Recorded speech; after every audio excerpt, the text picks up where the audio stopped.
The reason why I recently incorporated the iTero Element 5D Plus mobile unit is because one, I have two practices. And so a lot of times we'll look at the schedule and I already have a couple scanners in the satellite practice, but I'll look at it and say, hey, we got a busy day. We got a lot of new patients. We got a lot of patients that we're going to be scanning.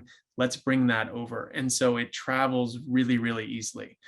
The second reason why we use the iTero Element 5D Plus mobile scanner is because I can take that to community outreach events. So we do a lot of things within our community, and it's so easy to travel with it, and it's clean. It looks beautiful. It's kind of a wow factor within itself. But then I can set it up wherever I need to, and I can scan patients, and I can educate, and we can show them the simulation and kind of the wow factor behind that, and that just really drives new patients to my practice.